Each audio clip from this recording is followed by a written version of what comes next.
अस्सलाम वालेकुम। मेरे जनवरी 2019 को 2 बाईपास हुए और एक वाल रिपेयर हुआ।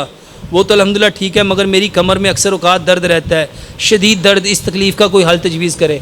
मेरे मोहतरम भाइयों, जितने लोगों के कमर में दर्द है, दवाइयों के चक्कर में ना पड़ो, लंबा सजदा करो कमर के दर्द के लिए। ये मेरी किताब है, इसमें मैंने बताया है सिर्फ सजदा करना 80 बीमारियों का इलाज है। कमर का दर्द, मेरे मोहतरम भाइयों, 10 तरीक़ों पे सजदा करो। आपका पेट आपकी रान के साथ नहीं लगना चाहिए, बगल की सफ़ेदी नज़र आनी चाहिए, बाजुओं के अंदर से बकरी का बच्चा आराम से गुजर जाए, आपके बाजू ज़मीन के ऊपर बिछे हुए नहीं होने चाहिए। 7 हड्डियों पे सजदा करना है, 7 हड्डियाँ, 2 पाँव, 2 घुटने, 2 हाथ, 7वीं हड्डी ये नाक की थी। बदकिस्मती से हम ये लगाते ही नहीं हैं। हम तो ये लगाते हैं माथा, और ये क्यों लगाते हैं? क्योंकि सजदा करीब करते हैं।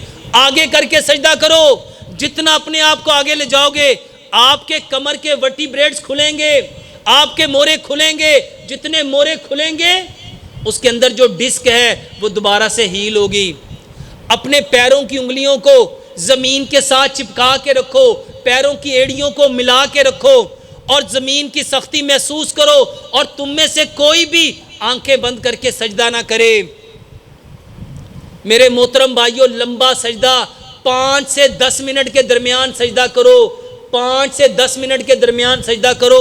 ये जितने लोग कहते हैं कमर की दर्द ठीक नहीं होती, अल्लाह की कसम खा के कहता हूँ, सिर्फ एक दिन 10 मिनट का सजदा करो, आप खुद कहोगे कि अल्हम्दुलिल्लाह फ़र्क पड़ता है। बहुत सारे लोग बेल्ट पहन लेते हैं।